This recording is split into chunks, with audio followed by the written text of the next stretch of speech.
Hello, hello, hello, and welcome to English Learning for Curious Minds by Leonardo English, the show where you can listen to fascinating stories and learn weird and wonderful things about the world at the same time as improving your English. I'm Alistair Budge, and today we are going to be talking about something called transhumanism. It's the idea that humans can enhance our bodies with the use of technology, turning us from flesh and blood into flesh, blood, and, well, anything from microchips to semiconductors, silicon to graphene, all in a bid to allow us to break free from our biological reality. Okay then, transhumanism and the rise of the superhumans. When I was growing up, I had a great uncle called Douglas, or Uncle Doug, as we called him. He lived on a farm in the north of Scotland, and every time my cousins and I went to visit him, which we would do every summer, he had a special trick for us. He would let us kick one of his legs, and depending on which leg we kicked, he would either go, ow, or there would be a hollow thud. See, one of his legs was plastic. It was amputated below the knee. He had a prosthetic leg. We knew that he had fought in the Second World War, so in our little boy's imagination, this was some kind of glorious battle wound. In fact, it was because he was a heavy smoker, and this had caused a blood clot in his leg, but that's beside the point. Now, this game had to stop after we got a bit older, and one summer, someone kicked the real leg a little bit too hard, but it was fun while it lasted. And clearly, for Uncle Doug, this prosthetic leg was life-changing. His life was extended because the leg and the blood clot were removed, and the fact that he had a fake leg meant that he was able to continue to walk around without major difficulty. And Doug had an older brother too, Uncle Jock, who moved to the United States as a young man. Uncle Jock almost lived until his 100th birthday, and by the end of his life, he had had so many different transplants and surgeries that his relatives would joke that he was 10% metal and a living example of the wonders of California hospitals. Now, the use of medical technology to resolve problems and prolong life, like in the case of these brothers, is something that is almost universally accepted, approved of, and practiced around the world. But what happens when people try to use technology, not just to solve routine problems that arise, but to enhance and elevate the human condition, to blur the lines between human and superhuman? This is the subject of today's episode, the philosophical, intellectual, and scientific movement called transhumanism. The movement can be traced back to the English biologist and philosopher Julian Huxley, who first wrote about the concept in 1957. Now, Huxley had a fascinating life and distinguished career, but it was towards the end of both his career and his life that he proposed this revolutionary idea in an essay titled New Bottles for New Wine. I'll actually read you out the last two paragraphs from the essay, as it's here that he introduces the subject. The human species can, if it wishes, transcend itself, not just sporadically, an individual here in one way, an individual there in another way, but in its entirety as humanity. We need a name for this new belief. Perhaps transhumanism will serve. Man remaining man, but transcending himself, by realizing new possibilities of and for his human nature. I believe in transhumanism. Once there are enough people who can truly say that, the human species will be on the threshold of a new kind of existence, as different from ours as ours is from that of Peking man. It will at last be consciously fulfilling its real destiny. End quote. Peking man, if you were not aware, was the remains of a Homo erectus discovered in a cave in China, Homo erectus was an ancestor to Homo sapiens, you and me. In other words, mankind has a duty to evolve, to transcend human and biological limitations, and move into a different state. It might sound like something out of a science fiction novel, and if you are wondering whether Julian Huxley was any relation of the science fiction writer Aldous Huxley, yes, he was his older brother. But Julian Huxley was deadly serious with this proposition. It was no joke. In this essay, however, it was merely a theory, a call to arms, and it wouldn't be until several decades later that there was the first serious work towards achieving what Huxley had called for. But let's step back for a moment and consider what transhumanism really means in practice, as it is understood today. At its core, transhumanism is about enhancing the human condition through technology. This could be anything from extending our lifespans and improving our physical abilities to enhancing our cognitive capacities. It's about pushing the boundaries of what it means to be human. Now, you might be thinking, hang on a minute, haven't we always been doing this? Glasses, hearing aids, pacemakers, Uncle Doug's prosthetic leg, and even the vaccines we take. Aren't these all ways of extending our lifespans and enhancing our human abilities? Well, yes, you're right, of course. What sets transhumanism apart, though, is the scale and the intention behind these enhancements. It's not just about fixing something that's broken or missing. It's about pushing our bodies and minds beyond their natural limits. One of the most talked about aspects of transhumanism is the use of technology to extend human life, potentially indefinitely. This idea, which is often referred to as radical life extension, challenges our very understanding of life and death. Some transhumanists believe that through a combination of biotechnology, nanotechnology, and possibly AI, we could one day cure aging like we would any disease. So, if all diseases are curable, and the aging process is slowed, stopped, or even reversed, then as long as you don't get hit by a bus, theoretically at least, you can live forever. But as to the question of immortality, of beating death, even though humans are living for longer than ever before, we are still a long way off even radical life extension. One area of transhumanism that is closer to being achieved, though, and by some definitions is already here, is related to the enhancement of cognitive abilities, being able to access knowledge and information that you would never be able to process only with your biological birth brain. Imagine being able to download skills directly into your brain, Matrix style, or connecting your brain to a computer interface to access the internet just by thinking. These ideas might sound far-fetched, but there have been some important discoveries in this field, in the field of neurotechnology. You might have heard about an Elon Musk-backed company called Neuralink, which is developing implantable brain-computer interfaces, essentially linking your brain directly up to a computer. And it works, or at least it is showing promising signs. There's an amazing video from 2021 of a monkey controlling a video game using only his brain, showing that this technology has succeeded in recording and decoding electrical signals from the brain, essentially downloading thoughts and uploading them to a computer.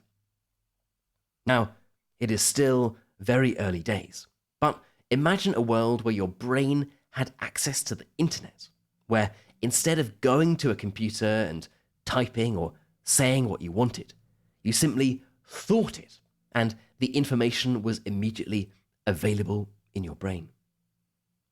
Again, this might sound creepy, and your immediate reaction might be, that sounds like a step too far. But there are many cases in which this kind of cognitive enhancement is more in the category of adding a prosthetic leg to someone who lost theirs in a car accident than connecting the internet to a normal, healthy human's brain. Imagine someone suffering from motor neuron disease, whose body had deteriorated to such an extent that they were unable to communicate with normal speech. A real-world example would be Stephen Hawking, who lost all physical power and had to communicate by moving his eyes. But clearly, on a cognitive level, he was functioning perfectly and made important scientific discoveries and wrote several influential books without the use of his body. Now, imagine for a moment that the technology existed that connected his brain to a computer. So he was able to use a computer and communicate simply by thinking, rather than the laborious process of having to move his eye to look at letters and spell out a word. Or imagine that you could restore the memory of someone who had lost it after an accident or during dementia. Ethically, it would be hard to argue that these were bad things, but they raise interesting questions about where we draw the line between restoring human qualities and abilities to someone who had lost them and enhancing the human condition for perfectly functioning humans. In other words, if we consider it not only morally and ethically acceptable, but also a medical obligation to help treat someone who is sick, can we use the same technology to enhance someone's physical condition if they are perfectly healthy? And this leads us on to some important ethical questions about what a world of transhumans might look like. It would, almost by definition, increase inequality in a way that humanity has never really had to contemplate before. Yes, at the moment, there is great wealth inequality, inequality between rich and poor. And clearly, someone living on a few dollars a day in a developing country does not have access to the same medical treatments as a chief executive in New York or Paris or London. So life expectancy is generally correlated with wealth. People in higher income countries live longer and healthier lives than people in lower income countries. But a rich person's body is not so drastically different from a poor person's body. Imagine a world where you could pay to enhance your body to such an extent that you became a superhuman, essentially creating two different classes of humanity. Of course, these kinds of treatments are likely to be very expensive, at least at the start, and they would further widen the gap between the rich and the poor, creating a world where the wealthy can afford to become superhuman, while everyone else is left behind. There are also concerns about identity. What does it mean to be human if we can radically alter our bodies and mind? If your mind is no longer only yours, but it's augmented by all sorts of algorithms and sources of data, where do you draw the line between the human and the robot? Now, to take the other side of the argument for a minute, especially on the question of price and inequality, of course it would be expensive at the start. And of course, this could initially lead to the rich being able to afford these treatments that poorer people cannot. But some might say, isn't this already the case, just to a slightly lesser degree? Isn't this just a natural progression from being able to pay for better healthcare and to live longer? What's more, the price of such technology always decreases over time. So it is these rich people that finance the research and development, which then allows the technology to be mass-produced and affordable for the less wealthy. Now, given the increased interest in transhumanism in the past 50 years or so, and the colossal shift that it would bring to humanity and life on Earth, it has provided inspiration for all manner of science fiction series. A particularly good TV series, in my opinion at least, is the British series Black Mirror. Each episode in the series is a standalone story, set in a different world. And these worlds usually have some dystopian technological element. In one, people rate each other after every social interaction using eye implants. In another, people have a chip behind their ear with which they can replay their memories.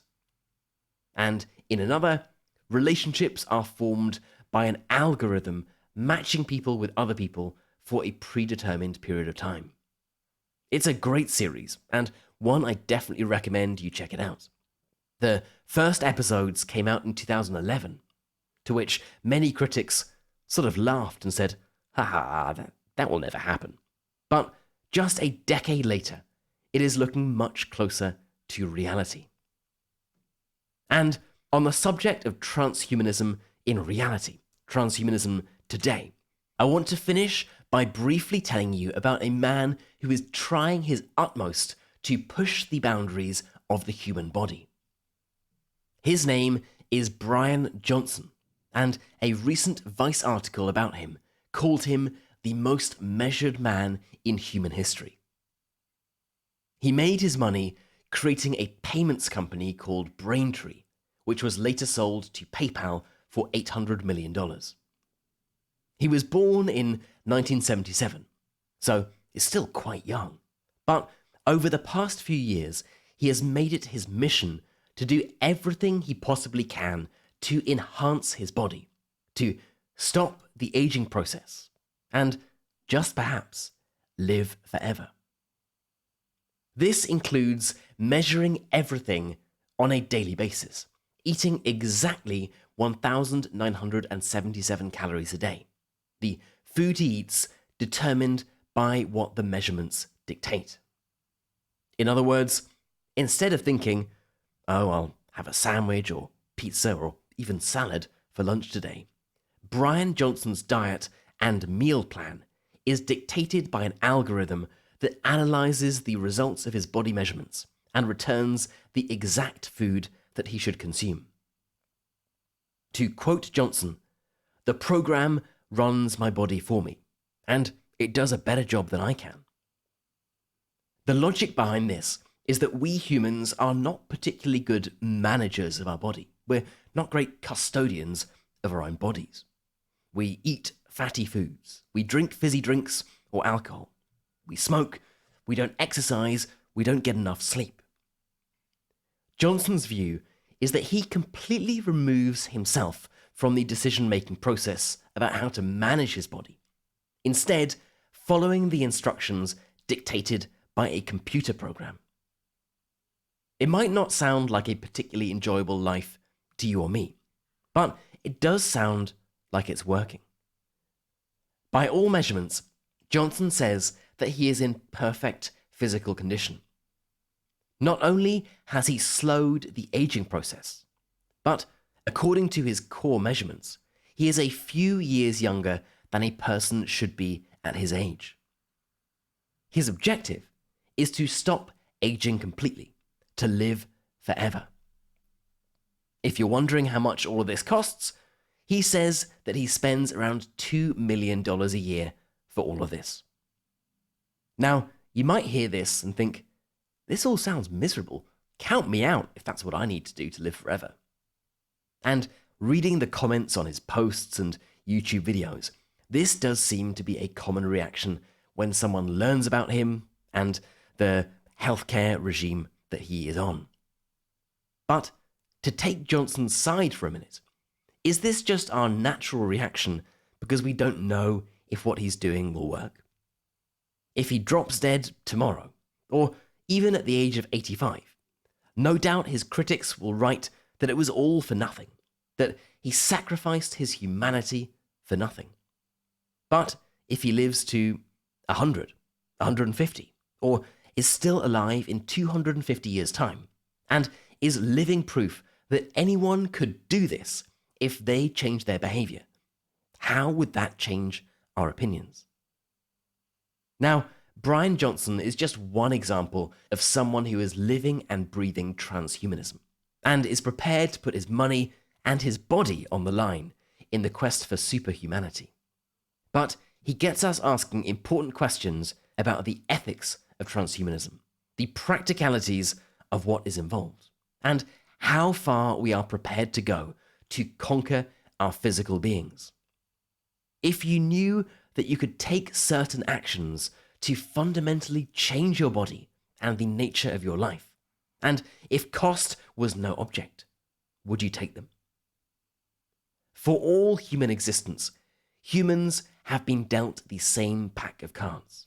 We've experienced joy and sorrow, pleasure and pain, strength and weakness, life and death, and we've been constrained by our human bodies. If, at some point in the future, this constraint no longer exists, one cannot but ask, what is left of humanity? Okay then, that is it for this episode on transhumanism and the rise of the superhumans. I hope it's been an interesting one and that you've learned something new. As always, I'd love to know what you thought about this episode. If you could click your fingers and live forever, would you do it? And would you live a life like Brian Johnson's if you knew that you could live to 500 years old? And by the way, if you like this episode, I think you'll like the previous one, which was on cryonics, the process of freezing people in order to bring them back from the dead when the technology exists. You've been listening to English Learning for Curious Minds by Leonardo English. I'm Alistair Budge, you stay safe, and I'll catch you in the next episode.